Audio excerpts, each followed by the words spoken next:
The Toronto Blue Jays just wrapped up their spring training game against the Pittsburgh Pirates, and they tied 2-2. It was not the result we were expecting after seeing all the regulars and starters in the lineup for the Toronto Blue Jays, but we did see some great things out of the pitching staff, so we'll break that down and much more on this episode of Jays Digest.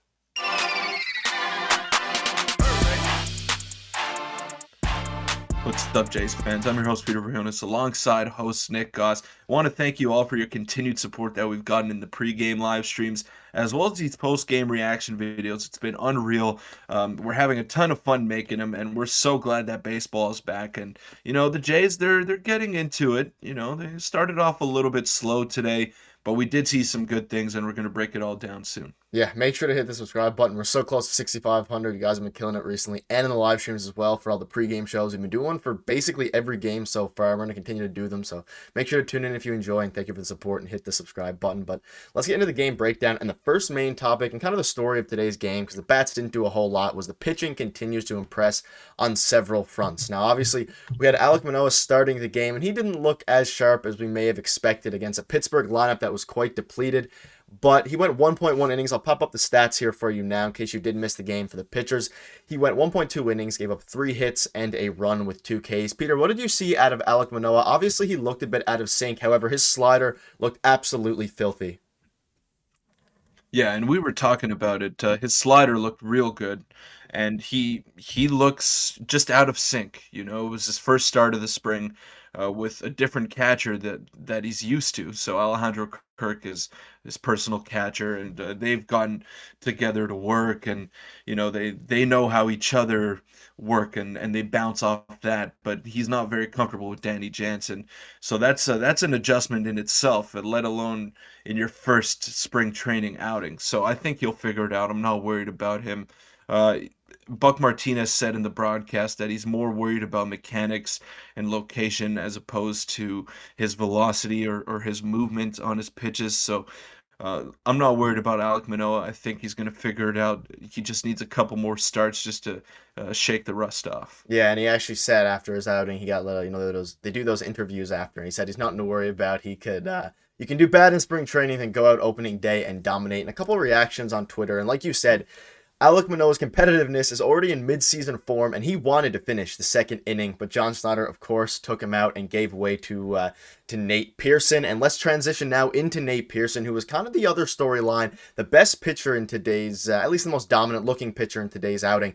He hit 101 miles per hour in the third inning for a swinging third strike, and it was a pure 101 mile per hour. Sometimes you hit 101 or 100.6, which counts as 101. This was pure 101, and I will show it to you right here now.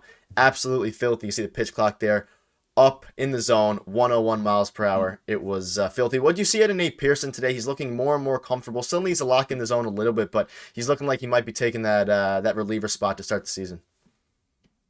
Strikes, strikes, strikes, and more strikes by Nate Pearson. 25 pitches, 18 strikes for him.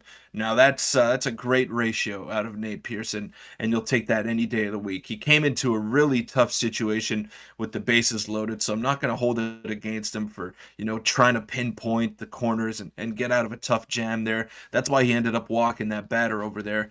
But once he got a clean inning, he looked real good. He gave up that hit, but I mean, that's what more can you ask out of him? It was a very weak Pittsburgh lineup, so we got to take that into account. You didn't see any of the regulars on their end, apart from maybe Connor Joe and Austin Hedges, who were in there, but he looked real good. The velocity was there, and his curveball, we touched on it in another video. The movement, the bite on it, the speed differential between the fastball and the curveball is just phenomenal, and it's an easy way to throw hitters off if you're Nate Pearson. So he plays well with those 2 pitches, and he just looked good today. He looked great today, and his fastball is consistently hitting triple digits. Like every other pitch is hitting triple digits, if not more. So that'll he looks great. And again, like I said, people on Twitter were really happy about it. Keegan Matheson, of course, saying Nate Pearson was sitting 98-99 to end the long inning for Manoah. And then he came out the following inning and was touching 100. So it looked very, very good for him. And quick final thoughts on the pitchers. I'll pop up the box score one more time. Obviously, Pearson was kind of the story of the day, but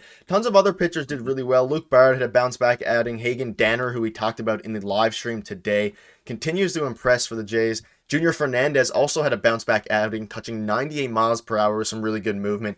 And Zach Pop, he did give up a run, but it was a bunch of like weird. The catcher had a couple errors there. It was just a very weird sequence of events there. But Pop looked good. He still needs to induce a bit more swing and miss. Obviously, he's not a swing and miss pitcher, but he needs some sort of swing and miss to kind of counteract that. And they were talking about that on Twitter, I believe, as well. But overall, really, really great day for the pitchers. Tim Meza as well. And of course, Jordan Romano, who's been absolutely dominant since he's started spring training. But do you have any final thoughts on the pitchers before we move on?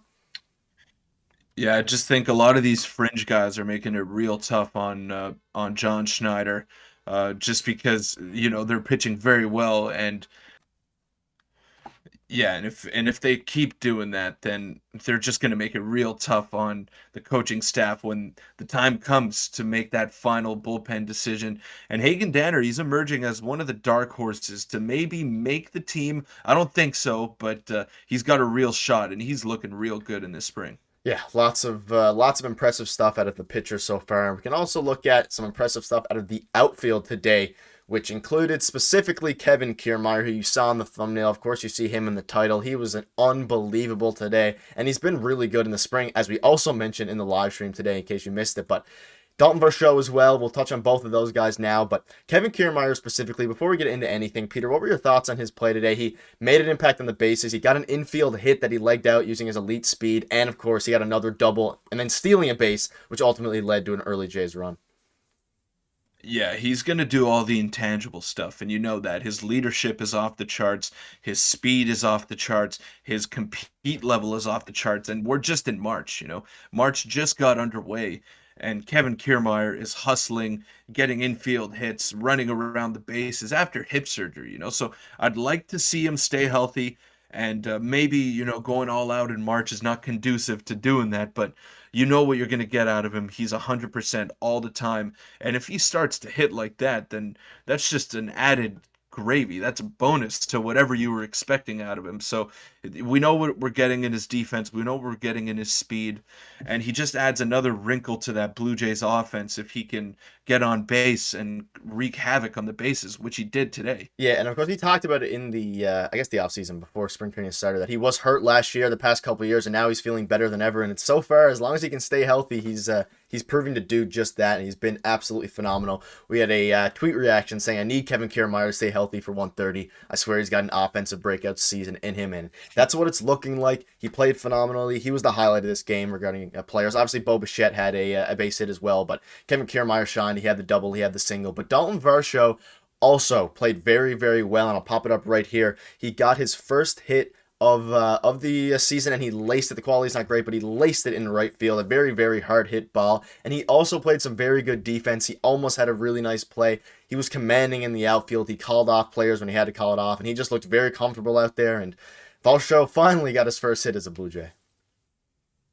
Yeah, it's okay. I mean, I said it in previous videos that we gotta give him time. It's the first time he's gotten traded. He's only 26 years old. He's coming to a new team. He's coming to a new league, and it's just gonna be a transition for him. It's not gonna be seamless. Matt Chapman struggled early on last year when he first came, and he's even older than Daulton Varsho, so it's not easy getting traded for the first time.